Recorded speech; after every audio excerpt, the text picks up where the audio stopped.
គុណរឿងគ្រប់យ៉ាងដែលយើងបានសាងយើងធ្លាប់តស៊ូរួមគ្នាតែពេលនេះយើងបានចប់គ្នាអស់ពេលវេលាមើលថែគ្នាហើយ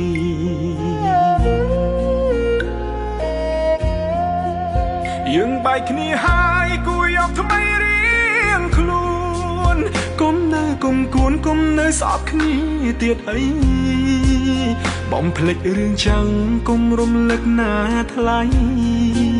ធ្វើមិនដេចនិស័យយើងបានត្រឹមនឹងចោតបងមនុស្សខំបងអ្នកខំក៏បានរឿងទាំងប៉ុន្មានគឺអូនអ្នកត្រូវទាំងអង្គបងសុំចិត្តអូនសុំមានស្ងួនឈប់ផុស Facebook ទៀតចង់ហើយឈប់ត្រាមកទេ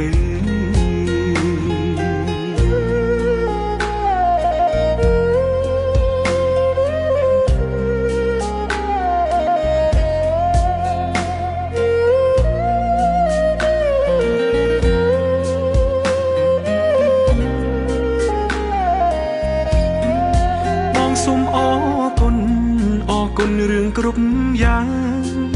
ដែលយើងបានសាងយើងធ្លាប់តស៊ូរួមគ្នាតែពេលនេះយើងបានចប់គ្នាអស់ពេលវេលាមើលថែគ្នាហើយ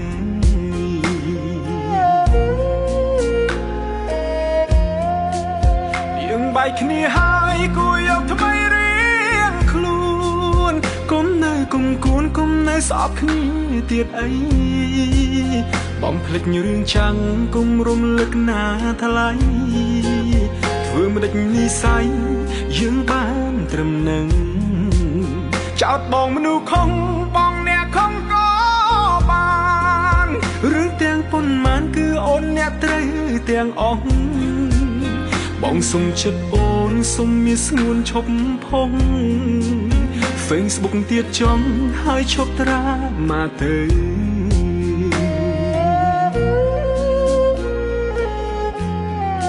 អូនគិតថាបងមនុស្សមិនល្អហើយទៅចង់អូនអើយទៅរកអ្នកសមនឹងថ្លៃបងមនុស្សអាក្រក់ដូចអូននេះហើយក៏គ្មានអ្វីឲ្យអូនលងឡើយខ្ញុំចាក់ចាញ់ខ្ញុំចាចាញ់